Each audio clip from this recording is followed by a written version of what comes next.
regression-based classification. So we've been developing regression algorithms and classification algorithms. We can use some of these certain regression algorithms can also serve for classification and vice versa to add a little bit more explainability and tunable parameters to our classification. One of the reasons I really like regression-based classification is you introduce concepts of certainty. How certain are you that this is correctly certified, right? Or correctly classified. I can say I'm 80%, 90%. I can start to introduce that metric, which can be very good for an explainable AI feature. There's a lot of different ways to do regression-based classification. What we're going to start by looking at here is logistic regression. Logistic regression.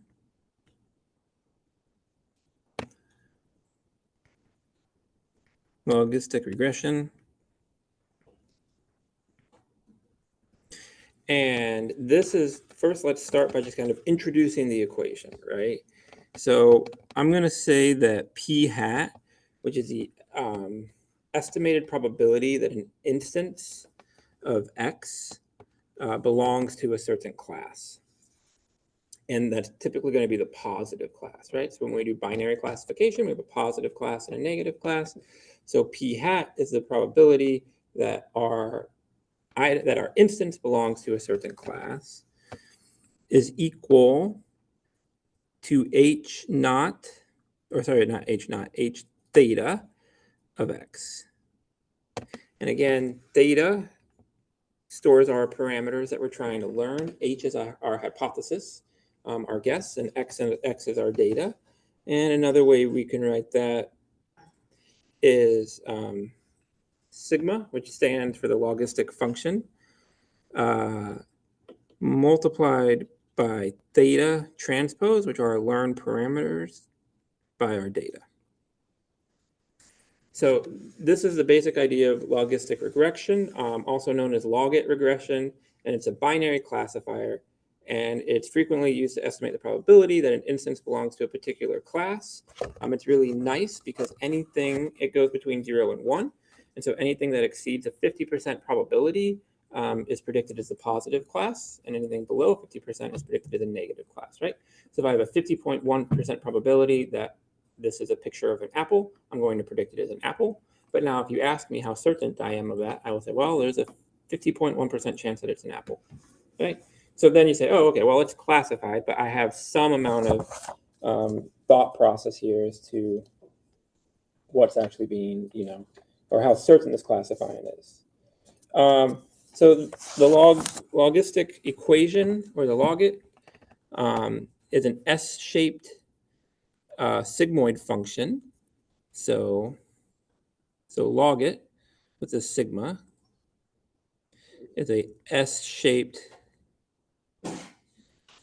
sigmoid function.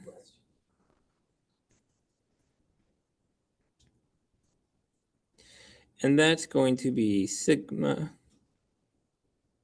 of x is equal to 1 over 1 plus e to the negative x.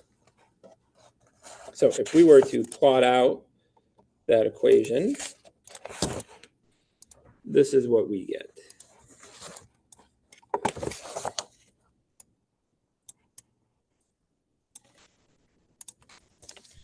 So again, 1 over 1 plus e to the negative x.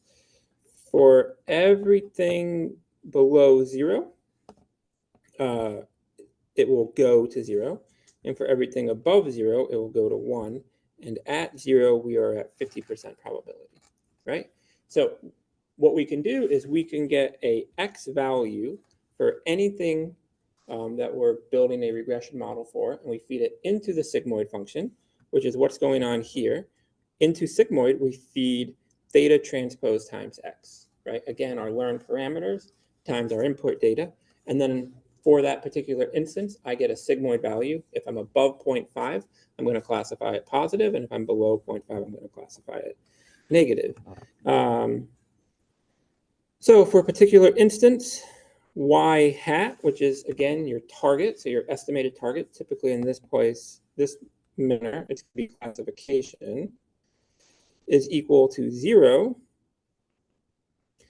if p hat is less than 0.5, the piecewise function. It's going to be 1 if p hat is greater than or equal to 0.5. So if it does exactly land on 0.5, we'll classify it as true. And again, what we're going to feed in, so let's say that y hat, right, is a function of theta comma x. So just like every other model, right, every other model that we've looked at, we're going to feed in our learned parameters, we're going to feed in our data, and out comes our prediction. So now that we can kind of comprehend logistic regression, the model, and that it estimates the probability and makes predictions, let's look at an example of simplified training. And then, of course, we're going to need a cost function, right? We need a cost function to train our parameters.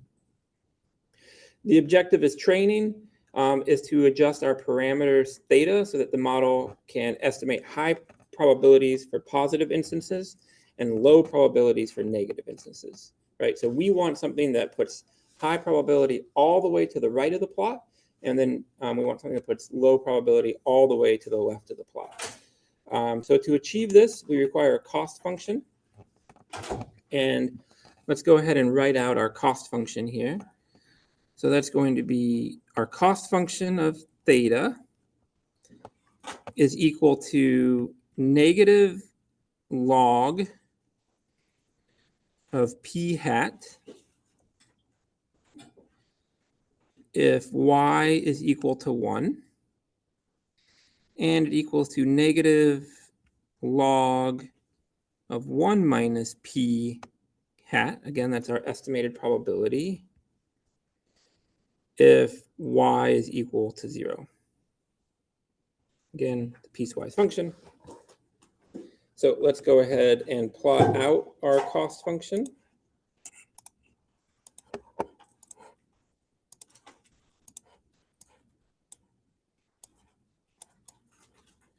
So if we go ahead and plot out our cost function, so for y equals 1, we're going to have a very high cost when our probability is 0, because we definitely don't want that to happen, right? This is what we want if our probability, if our system, if the instance that we're classifying is a positive, so it's 1, we want a very low cost, right? You infer a high cost when we're trying to train the model a lot, and we infer a low cost when we're trying to update the model a lot, and we infer a low cost when we're trying to update the model a small amount. However, if I'm training the model and I'm on the other side, I'm on a negative label for my instance, then I want a high cost when it's classifying it as positive, because that is wrong, and I want a low cost when it's classifying it as negative, because that is correct. And so that's kind of the basic idea of a logistic cost function. So a lot of this is going to be, or the logistic, the log part cost function.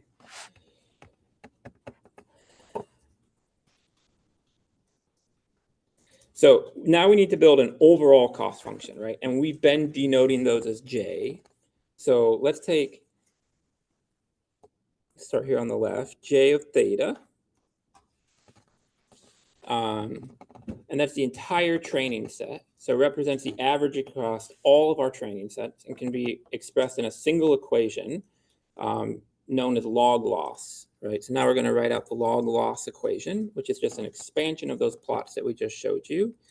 That's negative 1 over m, and that's the number of features that we have. And then we're going to take a summation like we have every other time for instance starting at I up to however many instances we have. And now I want to take the sum of my y for that particular instance, my log of p hat of I, close that bracket, and plus, now I need my log for my other side of my log, 1 minus y of I log of, let's do a bracket there, log of another open bracket,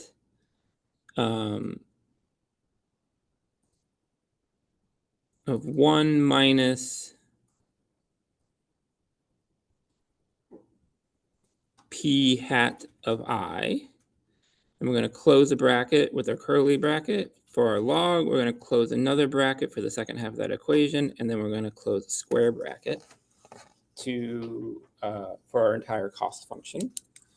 So, and that's going to be our cost function that we want to train. So unfortunately for this cost function, there's no closed form solution to compute the value of theta, right? So which again is embedded within our p hat in the above equation. So to minimize that, we're going to use our good friend gradient descent, right? And you can use different versions of gradient descent. You can use stochastic gradient descent. But gradient descent is assured to discover the global minimum, providing that you give it the right learning rate because it's a convex problem, and sufficient time, of course, is allowed.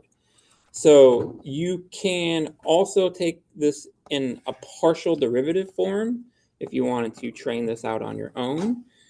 And that would be theta over theta, the partial derivative of theta j for whichever direction you're moving in is 1 over m summation of I equals 1 to m.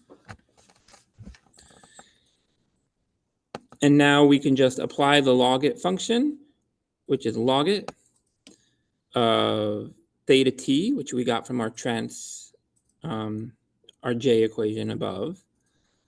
We need a bracket, times our input data x, again, just for that particular instance, minus y I, and then x of I of j.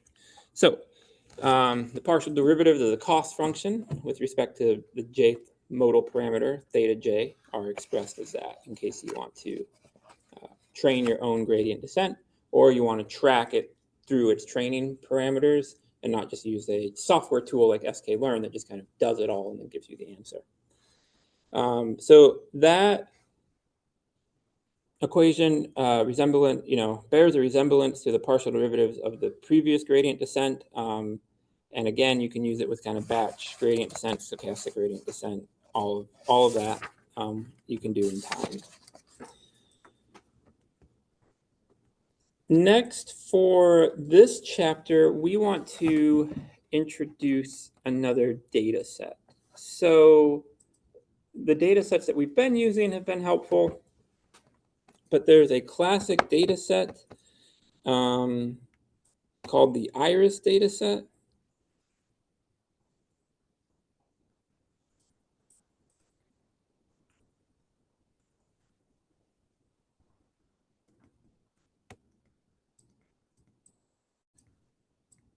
And I think it's helpful if you're doing machine learning to have an understanding of kind of these classic data sets, right? Because you might see other people do presentations on these data sets. And so it's good to just kind of explore them, even if we're not going to explore them in great detail. So this is based on a really old paper, but it's based on flowers, and everyone likes flowers. On 3 versions of the iris flowers, right? So there's Iris setosa, Iris versicolor, and Iris virginea. And this data set was put together in 1936 by biologist Ronald Fisher.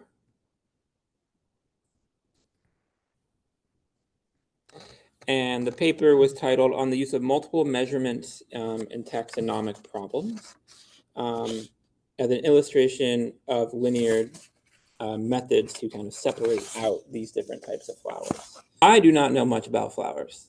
I'm going to be honest. But my understanding of a flower is that this is a petal and that this is a sepal.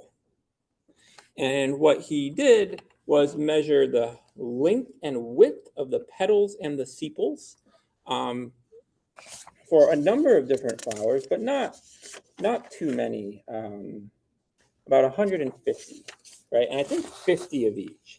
So they're equally balanced. And if you measure the petals and the sepals for those flowers,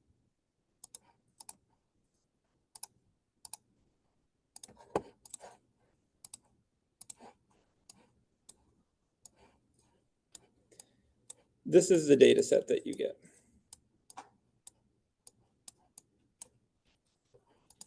So what we have are certosa, which are these blue.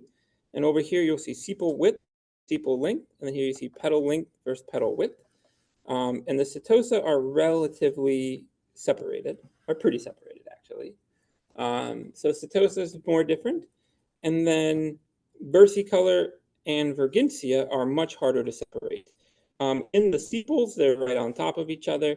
And then there's some more separation here in the petal length and petal width. So for the remainder of the session or section, what we'll do is we'll mainly look at petal length and petal width, and that's pretty common because it's harder to train something on the sepal length and sepal width. But yes, the iris flower set is kind of a classic used for a lot of different machine learning.